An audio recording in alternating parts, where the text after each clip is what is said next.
O Banco do Brasil teve queda de 45% no lucro em 2025, de 29.888 bilhões de reais. O motivo? Inadimplência no agro. A taxa de inadimplência acima de 90 dias ficou em 6,11%, e as recuperações judiciais no campo pesaram pesado. A carteira de crédito do agro chegou a 406,1 bilhões de reais. Mas o problema é que esse crescimento veio acompanhado de uma onda de calotes e reestruturações que corroeram o lucro do banco. Inscreva-se no Agro Radar Brasil e deixe seu like agora. E tem mais. A China impôs cotas de exportação de carne bovina. E se o Brasil mantiver o ritmo de janeiro, completa a cota em setembro. O que acontece depois? E o INMET emitiu alerta de grande perigo para o Rio Grande do Sul.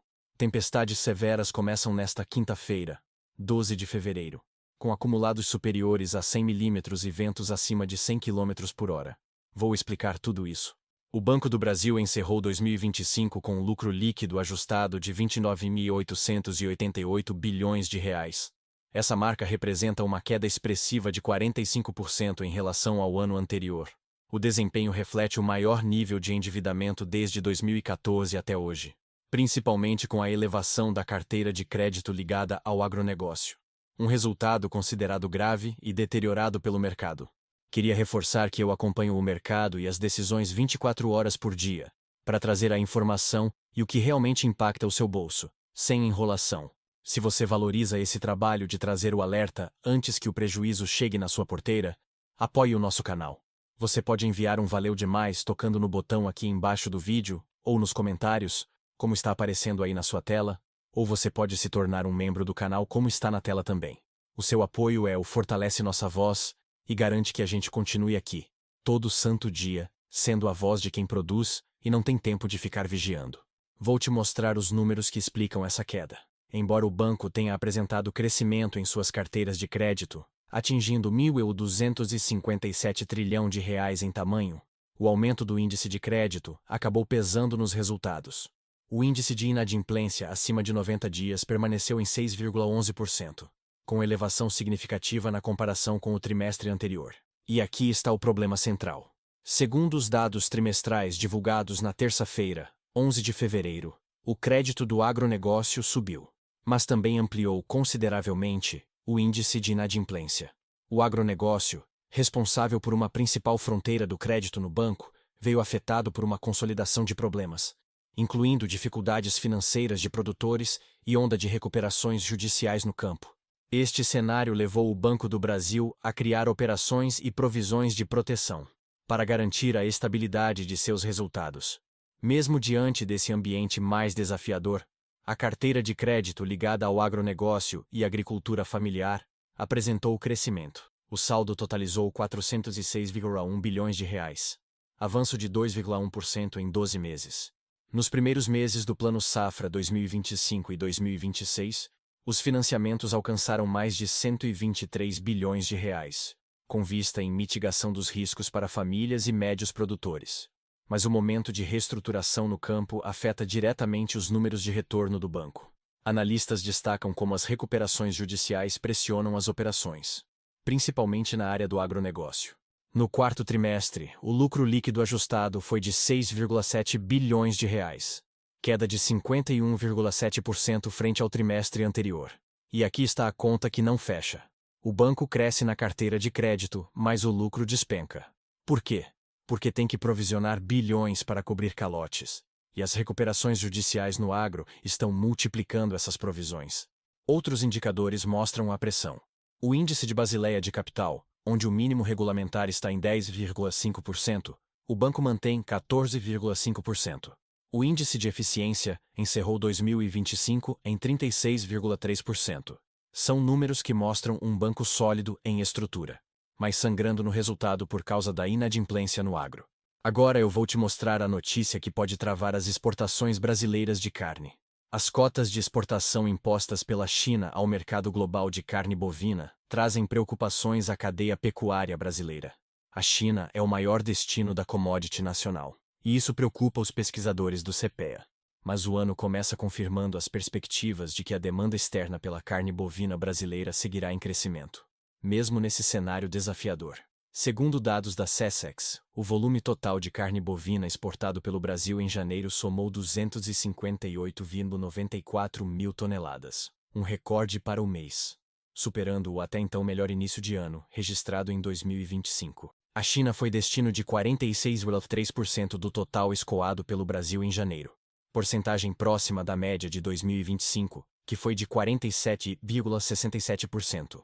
E aqui está o problema. A cota brasileira para a China é de 1.106 milhões de toneladas para o ano. Apenas em janeiro já foram enviados ao país asiático 119,63 mil toneladas. Este foi, inclusive, o maior volume escoado à China para um mês de janeiro. Vou fazer a conta para você. Se o Brasil mantiver o ritmo de embarques verificado em janeiro para a China, deve completar sua cota em setembro. E aí? O que acontece depois de setembro? O Brasil fica sem poder exportar para a China? Os preços despencam porque sobra carne no mercado interno? É um risco gigantesco que está no radar do setor. A China representa quase metade das exportações brasileiras de carne bovina. Se a torneira fecha em setembro, o impacto é brutal.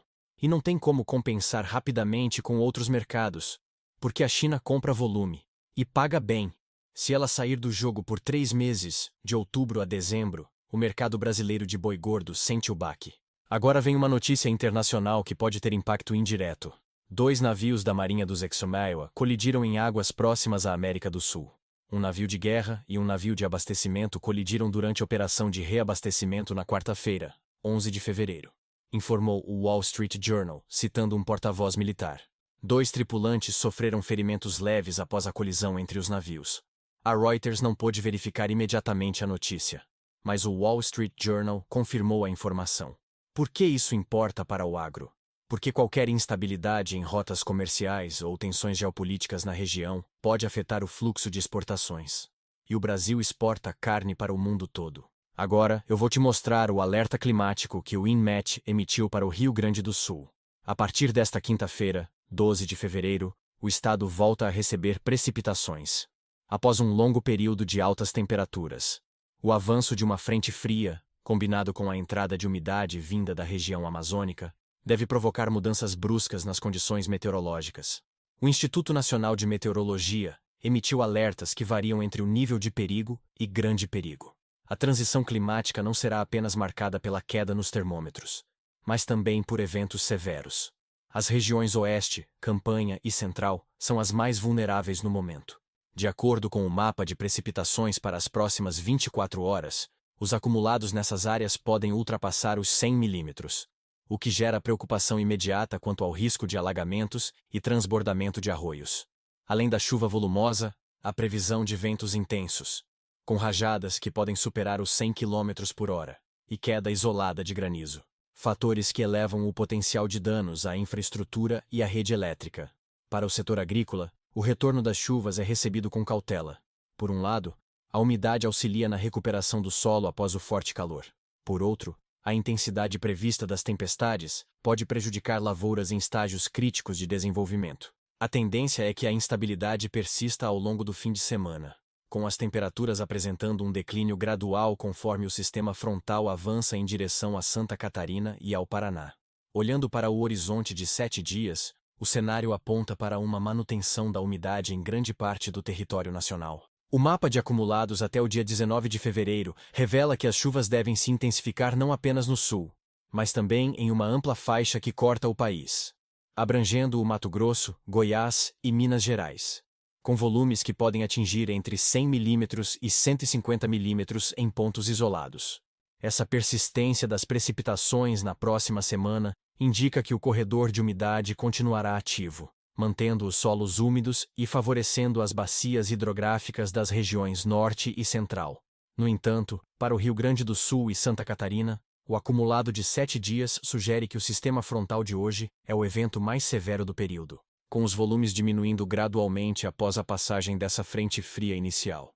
E aqui está a conexão com a soja que está morrendo no Rio Grande do Sul. A gente falou na semana passada sobre as lavouras praticamente perdidas. Mais de 90 dias de seca. E agora vem chuva de 100 milímetros com ventos de 100 km por hora. É tarde demais para salvar a soja. E pode até piorar. Porque tempestade severa em lavoura debilitada pela seca é receita para acamamento, para perda de qualidade, para a dificuldade de colheita. O produtor gaúcho está entre a cruz e a espada. Perdeu pela seca. E agora, pode perder mais ainda pela tempestade. É um cenário dramático que fecha um ciclo de 5 anos consecutivos de problemas climáticos no estado. Eu quero saber de você. Você é produtor e está com dívida no banco? Como está lidando com essa pressão da inadimplência? Se você exporta carne, está preocupado com as cotas da China? E se você está no Rio Grande do Sul, sua propriedade está preparada para essa tempestade? Deixa nos comentários sua região e sua situação. O que fica claro é que 12 de fevereiro de 2026 trouxe alertas máximos para o agronegócio. Banco do Brasil com lucro caindo 45% por causa da inadimplência no agro. Taxa de 6,11% acima de 90 dias. China impôs cotas e Brasil pode completar em setembro. Navios dos ISQLA colidiram perto da América do Sul.